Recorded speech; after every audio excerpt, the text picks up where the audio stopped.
past. Yet, my struggle remained the same.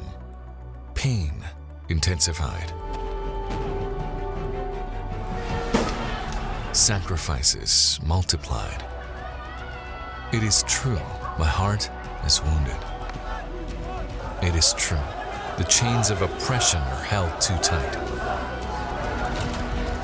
It is true, my sufferings mark all violations of human rights. But it is also true that no matter how hard the journey may be, my steps were never broken, never a slope. Yearning for freedom, I never break. I never stop. I never lose hope.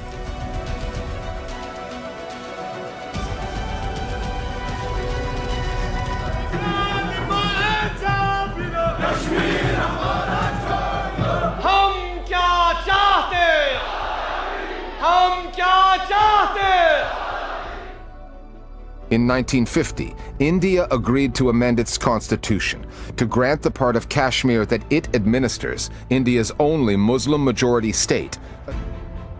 For the last 73 years, betrayal of the will of Kashmiri people has been a sharp-edged reality. 5th August 2020 marks 1 year of yet another such betrayal. अनुच्छेद 370 के सभी खंड लागू नहीं होंगे. Indian Home Minister Amit Shah told Parliament that Article 370 was revoked. Kashmir was stripped of its special status.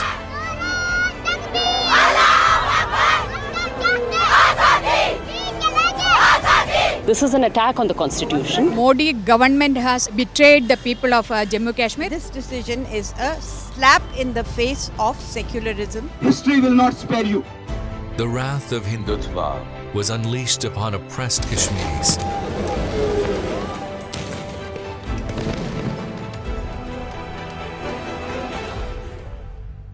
The valley was flooded with tens and thousands of trigger-happy soldiers. Brutal crackdowns, unlawful arrests, barbaric killings and forced abductions made mockery of India's dubious secular conscience. Immediate lockdown and a curfew was imposed, putting the valley behind a curtain of terror so the globe would not learn the truth. All in vain. Now is the time for the world to know about what exactly has happened and why. In order to understand what and why, we should first understand Article 370 and its significance. Article 370 of the Indian Constitution was introduced in 1949. Article 370 basically was pursuant to paragraph 4 and 7 of the Instrument of Accession, which basically meant that the accession was never absolute. It was a conditional accession. The people of Kashmir had the choice under Article 370 about which provisions of the Indian Constitution would be applicable to them. This was a ploy that India had used to put a curtain on its illegality in Kashmir. Article 35A was also introduced into the Indian Constitution in 1954. It allowed the people of Kashmir, and according to their choice, it restricted the amount of property that non-Kashmiris could hold in Kashmir. It allowed Kashmir to have its own citizenship, to have its own flag, to have autonomy over its own internal matters. As a result of the abrogation of the Article 370, Kashmir loses all autonomy and control to New Delhi. Legality of the action is under a serious question mark. Hollowing out of Article 370 and Article 35A is not acceptable to international community because it violates international law laid down in several Security Council resolutions in respect of disposition of this land relating to Indian occupied Kashmir. If you make an attempt through domestic law to circumvent international obligations, it will not be acceptable by the international community. Therefore, one notices not even a single capital has issued a statement endorsing 5th August presidential order. This was in itself was an illegality to cover up one illegality. The present fashion in which a dispute is attempted to be handled is completely in defiance of the right of self-determination and the human rights of Kashmiris, and also it threatens the peace of the region.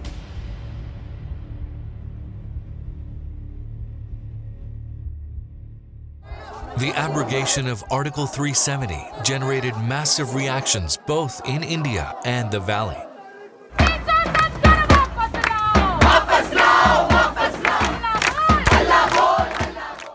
Indian fascist leadership has been vocal about their agenda. Over several years, over several governments, we have completed the job.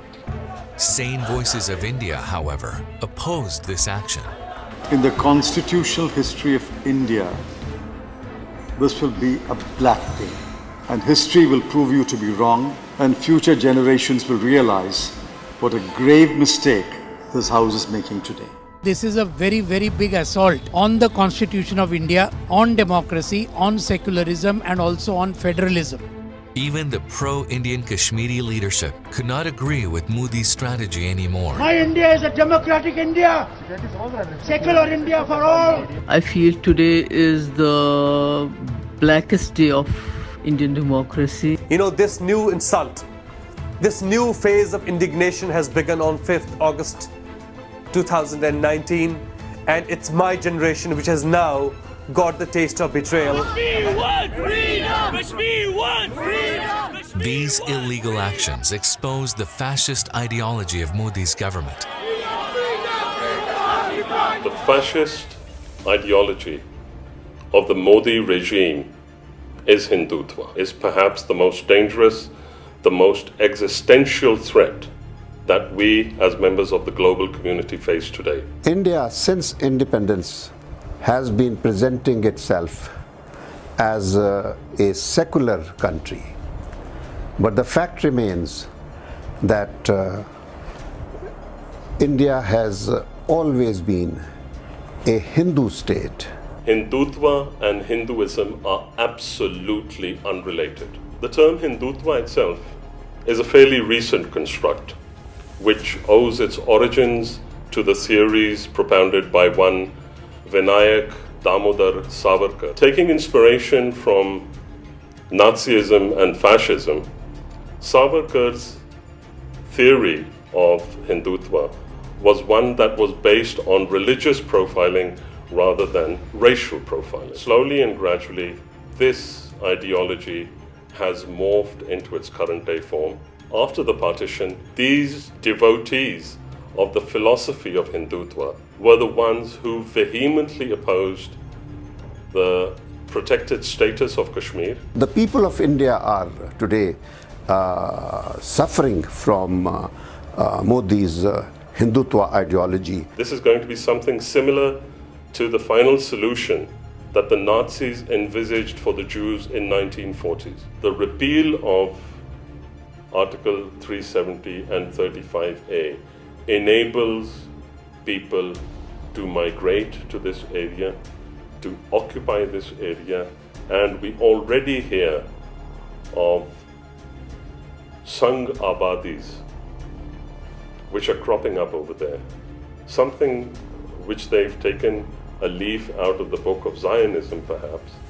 And right now, it's India's plan of the current regime that through full force, through every form, they are through military might, through lawfare, through their government in power, they are going to use all forms to literally marginalize the people of that land, the heirs of that land, who are the Kashmiris, and make the Indians, especially the Hindutva followers, into a majority in Jammu and Kashmir. And when plebiscite is exercised, we people, the Kashmiris, will become extinct or marginalized or become a minority, and the occupying force and the occupiers coming from India will become the majority. So that is the game plan. I am afraid that the people of India are not realizing what the Modi regime is doing to India, what it's doing to the minorities and to the neighbors. So we must all join hands as global citizens and become one and raise a voice for legitimate causes like the Kashmiri struggle and fight for peace together